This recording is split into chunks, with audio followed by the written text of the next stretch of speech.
book readers. Today I'm going to do a review that I've kind of put off for a while. It's the Morganville Vampires by Rachel Caine. And when I was getting back into reading a few years ago, and I was looking for series to read, this was kind of one of the first series I've read, and I absolutely loved it. Overall, it's an excellent series. Obviously it's about vampires, and it's based in a small town called Morganville, and the protagonist is Claire Danvers, and she's 16 years old, and she's like a genius. That's her thing, and she got accepted early to college. So Claire, she goes to Morganville, and she ends up moving in with, she's getting bullied in kind of the dorms where she was staying, and she ends up moving in with these three other people, and then this girl called Eve and two other guys, Michael and Shane. And so the four of them kind of become this amazing foursome through all the books. And this town, the biggest thing about this town is that vampires live there too. So humans and vampires kind of have to co-inhabit this small town, and obviously that's not going to be easy. There's going to be big kind of battles and tribulations for Claire and her friends, and basically it's just exciting in every single book. I mean, when you think there can't be any more kind of action or life or death situations, you think that's it, another one comes, and it's just brilliant. I think Claire and her friends are very good characters. They have wit and personality and humour, and their interactions, even in kind of stressful times, they can still turn humorous. And they've great heart as well. Yeah, so I definitely think it's one of the best vampire series out there. I mean, it's totally original because it's not like a human girl falling in love with a vampire. It's just a group of human friends. We'll forget about one of them for now.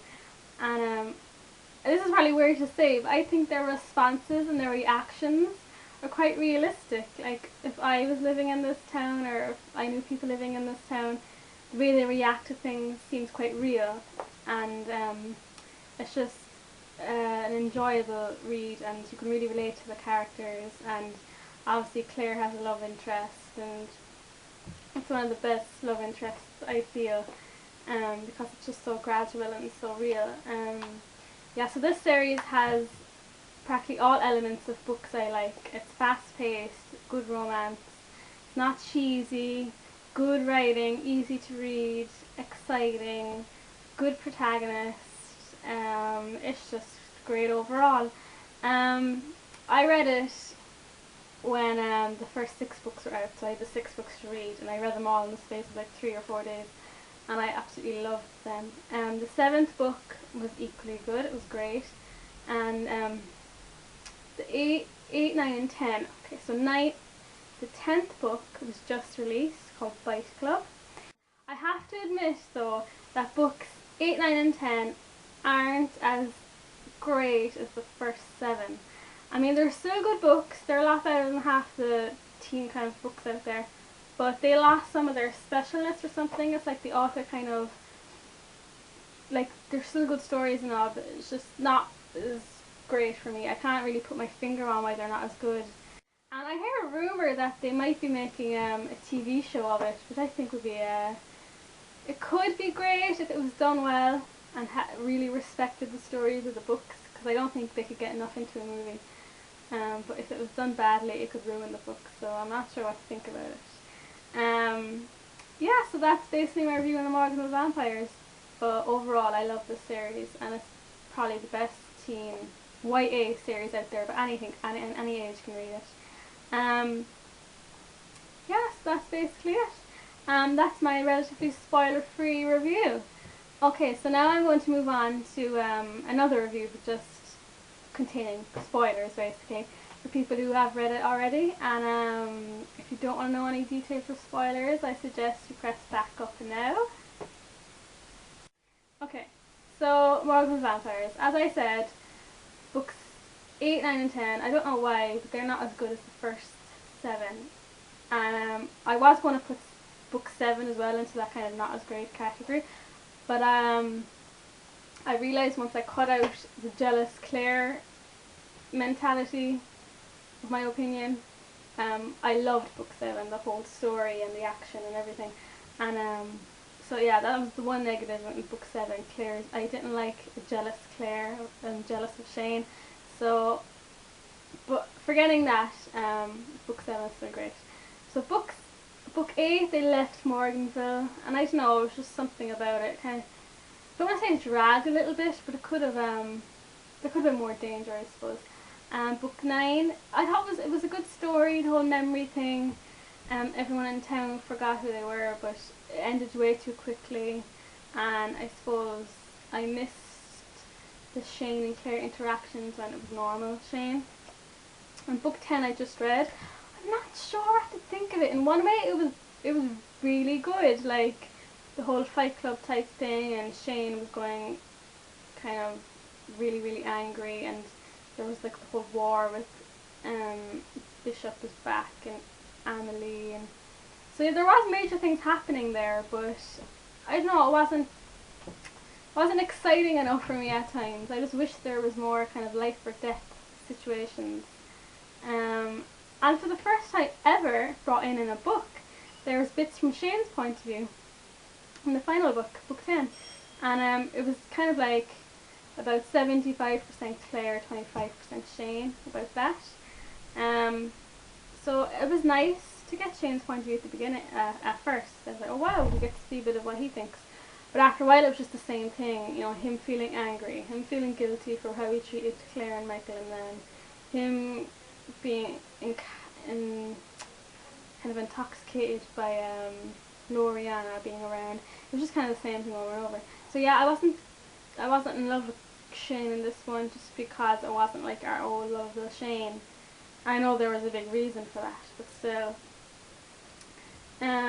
Yeah, so Shane and Claire, they're probably like one of my favourite, maybe at least in the top 3 favourite fiction novel couples. They're just so sweet, and they kind of gradually got together, which was really nice. Like, they weren't, the minute they saw each other, oh, we're in love, we're soulmates. And they were just funny and cute, and I love Shane. I think he's amazing. I don't like when they're jealous of each other. That's my one thing. But they were just great together, and Eve and Michael are great characters too, and their friendships are really nice. Miranda, the psychic, said one of them was going to become a vampire, and I was thinking, oh god, I hope this doesn't come true. We already have Michael as a vampire, and that's fine. But if I had to pick someone to be a vampire, I'd pick Eve, just because I don't want Claire or Shane to become a vampire at all, because it would totally ruin their relationship. So I hope that doesn't happen. Based on books 1 to 7, I couldn't pick a favourite. I love them all equally, and yeah, so I really can't pick a favourite. Book 6 and book 1, they are brilliant, but I suppose the others are just as good. I read a lot of comments about, is this how you pronounce his name, Merlin, the crazy vampire boss of Claire, Merlin. Everyone loves him, and I'm like, he's a fine character. Like, sometimes he's funny, and you know, he can be quite scary, so you don't know when he's going to snap. But I'm not like crazy about him as a character, and I couldn't believe some people were like saying, oh, Claire and Merlin could get together, they should get together, I love they got together. Like, where did that come from? I didn't see that at all. Shane and Claire belong together. Merlin, that was just weird. He seems kind of old to me. I think there's 12 books in all on contract for Rachel Caine, so that's good. And the 11th one, usually she has books like 6 months between each book, which is quite good. Like, it's not a year to wait. So I imagine the next one will be out around November-ish, book 11. It's no word yet on when that's out. Yeah, oh yeah, one word and one note. Rachel Caine on her website, on her old kind of website, she did it up a bit. There was a big list of short stories. There's loads of Morganville short stories, and some of them are free on her website, and some of them are anthologies you can look for, and some of them are only in the UK editions. And I'm in Ireland, we kind of get the UK edition. So like afraid to go into the bookshop and like get the book and read the short story. I'm like really worried someone's gonna like come over and say you have to buy that now. So I'll have to see whether I'll do that eventually. But yeah, Rachel Caine, she changed up her website now, and it's faster because it used to be so slow. But it's not as easy to get around, and I can't find these short stories on her website. So like I suggest you look out for them because some of them are good. That's basically my review. Very, very positive. Let me know what you think of it, the Morganville Vampires, and also whatever you're reading at the moment, anything to recommend to me, please let me know. I'm always looking for new books to discover. And so that's it. So thanks very much for watching, and happy reading. Slán!